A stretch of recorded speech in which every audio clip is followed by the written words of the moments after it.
Reinhard Koselleck, Futuro Passado, Contribuição à Semântica dos Tempos Históricos. Prefácio. O que é tempo histórico? Essa é uma das perguntas mais difíceis de se responder no campo da historiografia.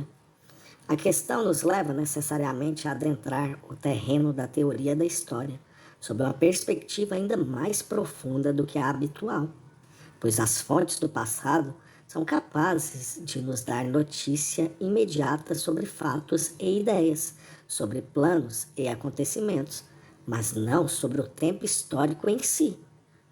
Para tentar responder a essa questão recorrente no campo dos estudos da história, precisaremos lançar mão de uma abordagem teórica, pois os testemunhos da tradição e do passado têm se mostrado insuficientes. No curso de uma investigação comprometida com circunstâncias históricas, não é necessário formular explicitamente a pergunta sobre um tempo histórico. Ainda assim, a datação exata é imprescindível para que se possa organizar e narrar esse conteúdo constituído de eventos. Mas a datação correta é apenas um pressuposto, e não uma determinação da natureza daquilo que se pode chamar de tempo histórico. A cronologia, como ciência auxiliar que é, responde às questões sobre datação à medida que anula as diferenças entre os inúmeros calendários e medidas de tempo empregados ao longo da história, reunindo-os em um único tempo, regido segundo o nosso sistema planetário e calculado segundo as leis da física e da astronomia. Esse tempo único, natural, passa a ter, então, o mesmo valor para todos os habitantes da Terra, se desconsiderarmos as diferenças nas estações dos anos e nas variações na duração de um dia. Pode-se partir do mesmo princípio no que se refere ao tempo biológico do homem, o qual, a despeito dos recursos da medicina, varia de maneira bastante limitada. Mas esse pressuposto natural, contido em nossa divisão do tempo, será estranho à investigação da coincidência entre história e tempo, se é que se pode falar da existência de algo como um tempo histórico. Quem busca encontrar o cotidiano do tempo histórico deve contemplar as rugas no rosto de um homem, ou então as cicatrizes nas quais se delineiam as marcas de um destino já vivido. Ou ainda deve evocar na memória a presença lado a lado de prédios em ruínas e construções recentes, vislumbrando assim a notável transformação de estilo que empresta uma profunda dimensão temporal a uma simples fileira de casas. Que observe também o diferente ritmo dos processos de modernização sofrido por diferentes meios de transporte que, do trenó ao avião, mesclam-se, superpõem-se e assimilam-se uns aos outros, permitindo que se vislumbrem nessa dinâmica épocas inteiras. Por fim, que contemple a sucessão das gerações dentro da própria família, assim como no mundo do trabalho, lugares nos quais se dá a justa posição de diferentes espaços da experiência e o entrelaçamento de disputas de distintas perspectivas de futuro, ao lado de conflitos ainda em germe. Este olhar em volta já é suficiente para que se perceba a impossibilidade de traduzir, de forma imediata, a universalidade de um tempo mensurável e natural, mesmo que esse tempo tenha uma história própria, para um conceito de tempo histórico. A própria singularidade de um tempo histórico único, distinto de um tempo natural e mensurável, pode ser colocada em dúvida, pois o tempo histórico, caso o conceito tenha mesmo um sentido próprio, está associado à ação social e política, a homens concretos que agem e sofrem as consequências de ações, as suas instituições e organizações. Todos eles, homens e instituições, têm formas próprias de ação e consecução que lhes são imanentes e que possuem um ritmo temporal próprio.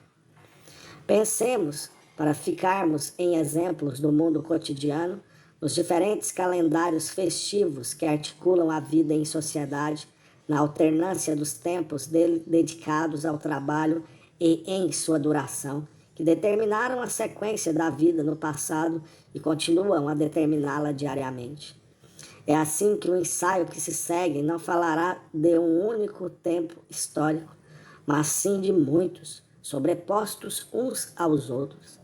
Nas palavras enfáticas de Herder, dirigidas contra Kant, abre aspas, na verdade, cada coisa capaz de se modificar traz em si próprio medida de seu tempo. Essa medida continua existindo, mesmo se não houver mais nenhuma outra ali. Não há duas coisas no mundo que tenham a mesma medida de tempo. Pode-se afirmar, portanto, com certeza e também com alguma audácia, que há no universo, ao mesmo e único tempo, um número incontável de outros tempos. Fecha aspas. Na tentativa de tematizar o tempo histórico, não se pode deixar de empregar medidas e unidades de tempo derivadas da compreensão físico-matemática da natureza. As datas, bem como a duração da vida de indivíduos e instituições, os momentos críticos de uma sequência de acontecimentos políticos ou militares, a velocidade dos meios de transporte e sua evolução, a aceleração ou desaceleração da produção industrial, a velocidade dos equipamentos bélicos, tudo isso, para citar apenas alguns exemplos, só pode ter seu peso histórico avaliado se for medido e datado com recurso à divisão do tempo natural. No entanto, a interpretação das circunstâncias produzidas a partir dos fatores acima citados conduz para além das determinações temporais compreendidas de maneira física ou astronômica. As decisões políticas tomadas sob a pressão de prazos e compromissos, o efeito da velocidade dos meios de transporte de informação sobre a economia ou sobre ações militares, a permanência ou estabilidade de determinadas formas de comportamento social no âmbito das exigências econômicas e políticas temporalmente determinadas, tudo isso conduz obrigatoriamente, seja através de um processo de atuação e ação recíproca ou de uma relação de dependência, a um tipo de determinação temporal que, sem dúvida, é condicionada pela natureza, mas que também precisa ser definida especificamente sob o ponto de vista histórico. Se contemplarmos o conjunto dessa cadeia de eventos, isso nos levará a um processo de determinação a uma doutrina das épocas, as quais, conforme o domínio específico visado, podem configurar-se de maneira completamente diferente ou mesmo justapor-se umas às outras. O presente volume trata apenas eventualmente dessas questões social e historicamente saturadas, mesmo quando pretende contribuir para o aguçamento dessa perspectiva. Os ensaios que se seguem têm uma intenção mais modesta. Debruçam-se sobre textos nos quais a experiência temporal manifesta-se à superfície da linguagem de maneira explícita ou implícita. Para ser mais claro, investigaram-se aqueles textos que explícita ou implicitamente abordam a relação entre um determinado passado e um determinado futuro. Desde a antiguidade até os dias de hoje, acumulam-se inúmeros testemunhos dessa relação. Políticos, filósofos, teólogos e poetas, mas também manuscritos de autoria desconhecida, provérbios e enciclopédias, quadros e sonhos foram investigados, assim como os próprios historiadores. Todos os testemunhos atestam a maneira como a experiência do passado foi elaborada em uma situação concreta, assim como a maneira pela qual expectativas, esperanças e prognósticos foram trazidos à superfície da linguagem. De maneira geral, pretendeu-se investigar a forma pela qual, em um determinado tempo presente, a dimensão temporal do passado entra em relação de reciprocidade com a dimensão temporal do futuro. A hipótese que se apresenta aqui é a de que, no processo de determinação da distinção entre passado e futuro, ou usando-se a terminologia antropológica, entre experiência e expectativa, constitui-se algo como um tempo histórico. É próprio das circunstâncias biologicamente determinadas do ser humano que, com o envelhecimento, também a relação com a experiência e a expectativa se modifiquem, seja por meio do recrudescimento de uma e desaparecimento da outra, seja por meio de um mecanismo em que ambas se compensem mutuamente, seja ainda pela constituição de horizontes situados além da biografia de cada um, que ajudem a relativizar o tempo finito de uma vida individual. Mas a relação entre passado e futuro alterou-se, de forma evidente, também na sequência das gerações históricas. Nos estudos que se seguem, evidencia-se como um resultado constante o fato de que, à medida que o homem experimentava o tempo como um tempo sempre inédito, como um novo tempo moderno, o futuro lhe parecia cada vez mais desafiador. É por isso que nossa investigação incide particularmente sobre um determinado tempo presente e sobre o tempo que se lhe apresentava então como o futuro, ou para nós já decorrido.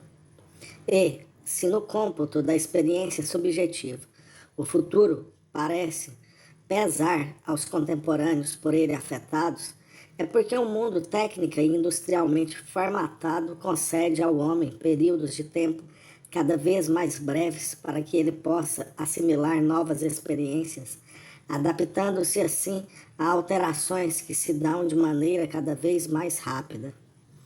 Sob o ponto de vista dessas investigações, mantém-se inalterada a importância das condições de longa duração que se perpetuam desde o passado, condições que, aparentemente, caíram no esquecimento. Esclarecê-las é tarefa da história estrutural, a qual os seguintes estudos pretendem ter dado sua contribuição. No que diz respeito à metodologia, as investigações concentram-se na semântica dos conceitos fundamentais que plasmaram a experiência histórica do tempo. O conceito coletivo de história, Geschichte, forjado no século XVIII, tem aqui um significado predominante. Por meio desse conceito, é possível demonstrar que certos mecanismos e formas de elaboração da experiência só puderam emergir a partir do advento da história Geschichte, vivenciada como um tempo novo e inédito. Nosso conceito moderno de história, Geschichte, resultou da reflexão iluminista sobre a crescente complexidade da história de fato, ou da história em si, na qual os pressupostos e condições da experiência escapam de forma crescente a essa mesma experiência. Isso é válido tanto para a história universal de longo alcance geográfico, contida no conceito moderno de história em si ou história de fato, quanto para a perspectiva temporal na qual passado e futuro realinham-se recíproca e alternadamente de maneira contínua. Esta última tese, disseminada ao longo de todo o livro, constitui o objeto final da categoria da temporalização. As análises englobam inúmeros conceitos como revolução, acaso, destino, progresso ou desenvolvimento, conceitos capazes de complementar o próprio conceito de história.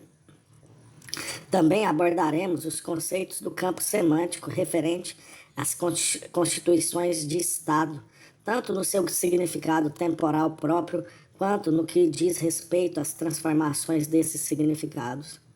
Por fim, investigaremos as categorias de tempo determinadas pela ciência, assim como as marcações de época determinadas pelos historiadores, marcações que tenham registrado e, eventualmente, favorecido uma transformação da experiência. As análises semânticas aqui apresentadas não têm por objetivo primeiro um estudo de caráter linguístico histórico. Em vez disso, elas pretendem investigar a constituição linguística das experiências temporais, ali onde elas se manifestaram. Assim, as análises ampliam-se cada vez mais, seja com o intuito de esclarecer o contexto histórico-social, seja para acompanhar o traçado da orientação linguístico-pragmática ou linguístico-política dos autores e oradores, ou ainda com o intuito de fazer deduções a partir da semântica dos conceitos sobre a dimensão histórica e antropológica inerente a toda conceitualidade e a todo ato de linguagem. É por isso que decidi incluir neste volume o estudo sobre sonho e terror, no qual a linguagem emudece e as dimensões temporais parecem estar invertidas, a despeito de tal estudo ser, do ponto de vista metodológico, menos consistente do que os demais. As 3 grandes seções do livro não têm por tarefa a reprodução de uma continuidade rigorosa do pensamento. Trata-se, antes, de pontos-chave que remetem uns aos outros e que se disseminam pela obra toda com pesos diferentes. Primeiramente, são postos em contrastes diferentes recortes semânticos transversais alinhados em sequência diacrônica. A seguir, ocupam o primeiro plano da análise algumas interpretações do âmbito da teoria da história e da historiografia. Por fim, são considerados, de maneira mais intensa, alguns aspectos linguístico-pragmáticos e antropológicos no campo da semântica dos tempos históricos. Ainda assim, é preciso lembrar que a organização dos conteúdos não deixa de obedecer a um certo caráter aleatório, pois cada ensaio foi concebido como uma unidade fechada, o que não impede que exemplos, explicações metodológicas e excertos de cunho teórico sobre a relação entre linguagem e realidade histórica sejam válidos para toda a extensão do estudo. A fim de evitar repetições desnecessárias e adequar os textos uns aos outros, foi necessário alterar quase todas as citações, complementando-as ou abreviando-as. Foram também acrescentadas algumas indicações sobre a bibliografia surgida durante o período de elaboração do livro.